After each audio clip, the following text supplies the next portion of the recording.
Good morning student, hope you are fine. आज हम लोग बात करेंगे user interface control in Microsoft Excel 2013 में। तो सबसे पहले हम लोग देखेंगे कि एक्टिव सेल क्या होता है।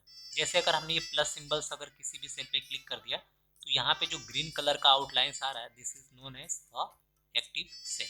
ठीक है, अब इस एक्टिव सेल का जो है यहाँ पे आपको J5 दिख रहा है, तो J5 is the address of active cell.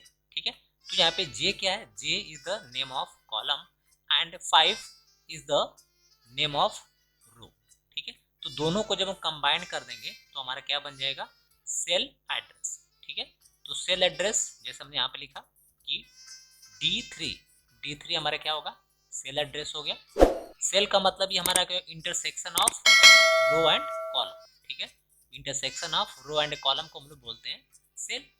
Active cell का मतलब कि ये जो आउटलाइंस दिख रही है ना, जो green outlines, the green outlines are known as active cell. Column की बात करते हैं तो कॉलम जो हमारा यहाँ पे अल्फाबेट दिख रहा है ना, जैसे यहाँ पे ABCD दिख रहा है, इसको हम लोग बोलते हैं कॉलम नेम। ठीक है, और कॉलम नेम की जो स्टार्टिंग होती है वो A से होती है और लास्ट जो हमारा कॉलम होता है वो होता है XFD।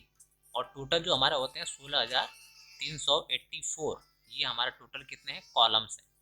उसके बाद अगर हम लोग रो की बात करते हैं, यहाँ पे जो नंबरिंग दिख रही है, this numbering are known as row numbers.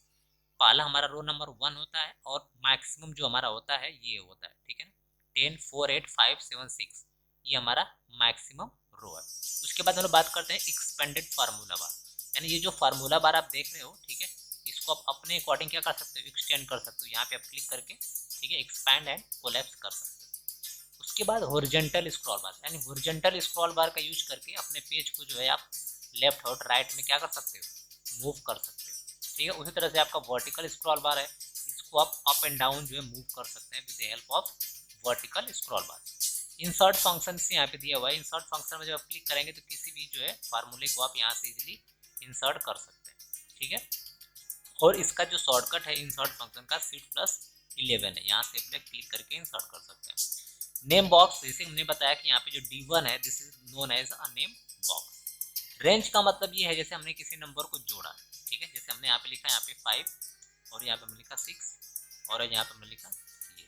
अब इन दोनों को जोड़ना है तो हम लोग फार्मूला लिखते हैं, जैसे इक्वल साइन, उसके बाद सम देने के बाद जो है हम यहाँ पे एड्रेस देंगे, ये एड्रेस होगी हमारा, और एड्रेस के बाद हम लोग कोलन लगाएंगे। कोलन ये डिफाइन करता है कि फर्स्ट एंड लास्ट के बीच की जो भी रेंज होगी, उस रेंज के बीच की जो वैल्यू होगी उसको क्या कर देगा, ऐड कर देगा। तो हमने फर्स्ट एड्रेस दे दिया और लास्ट दे दिया।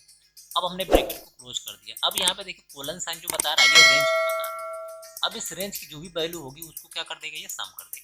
ये देखिए हमारे यहाँ पे रिजल्ट आ गया, रेंज पता चल गया। सीट टाइप की बात करते हैं तो बाय डिफॉल्ट हमारा माइक्रोसॉफ्ट एक्सेल 2013 में बाय डिफॉल्ट 1 सीट होती है। अगर सीट बटन पर क्लिक कर देंगे तो एक नई सीट जनरेट हो जाएगी। ठीक है, तो ये है हमारा सीट बटन। उसके बाद हम लोग बात करते हैं स्टेटस बार की। ये जो नीचे आपको रेडी वाला जो बटन दिख रहा है इसको हम लोग बोलते हैं स्टेटस बार। और उसके बाद टाइटल बार, आप जो सबसे टॉप पे देख रहे हो रेड वाली लाइन, ठीक है, जिसमें लिखा हुआ है बुक 1 एक्सेल, तो ये है हमारा टाइटल बार।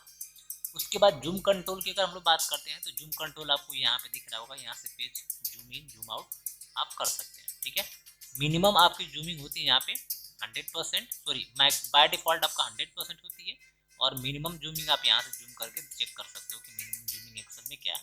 ठीक है, तो मिनिमम जूम में आपका 10% है और मैक्सिमम लोग देखते हैं क्या है, मैक्सिमम जो है 400।